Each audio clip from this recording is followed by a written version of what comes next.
ప్రభునందు ప్రియులైన మీకందరికీ యేసుక్రీస్తు ప్రభువారి నామంలో శుభవందనాలు తెలియజేయుచున్నాం. దైవజనులు బ్రదర్ భక్త సింగ్ గారి పరిచర్యలో నుండి అలసిన వారిని ఊరడించు మాటలు. మార్చి 17. ఇప్పుడు పాపము నుండి విమోచింపబడి దేవునికి దాసులైనందున పరిశుద్ధత కలుగుటే మీకు ఫలము. రోమపత్రిక 6:22. ఒక గాయము రోగక్రిములచే నిండి ఉన్న ఎడల దానికి చీము పట్టును. ఆ గాయము బాగైన తర్వాత పాత చర్మం ఎండిపోయి దాని స్థానమున క్రొత్తదైన శుభ్రమైన చర్మము వచ్చుట చూచుదుము. అదే విధముగా యేసుక్రీస్తు ప్రభు యొక్క జీవము మనలోనికి వచ్చిన ఎడల ద్వేషము, ఆగ్రహము, అసూయ, శత్రుత్వము ఎండిపోయి వాటి స్థానములో క్రొత్త వైఖరులు కనబడును. కొలస్సె పత్రిక 3:8-10 వరకు.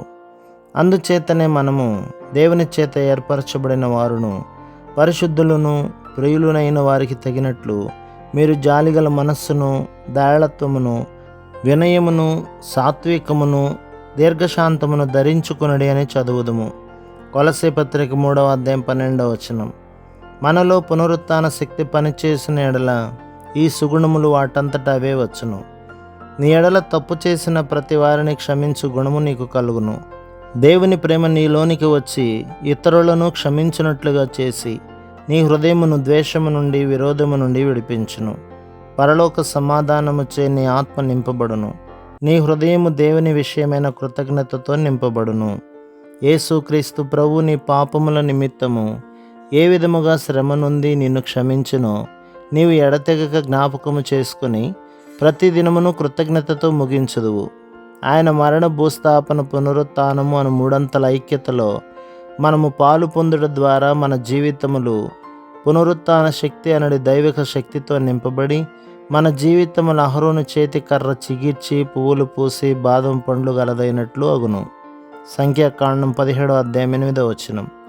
ఇప్పుడు మనము బాదము పండ్లు దేవుని వాక్యమునందు దేనిని సూచించుచున్నవో చూచెదము. యెహోవా వాక్కు నాకు ప్రత్యక్షమై, ఇర్మియా నీకేమి కనబడుచున్నదని సెలవిచ్చెను. అందుకు బాదము చెట్టు చువ్వ కనబడుచున్నదని నేను అనగా, యెహోవా నీవు బావుగా కనిపెట్టితివి, నేను చెప్పిన వాక్యం నెరవేర్చుటకు నేను ఆతురపడుచున్నానెను. ఇర్మియా గ్రంథం 11:11-12.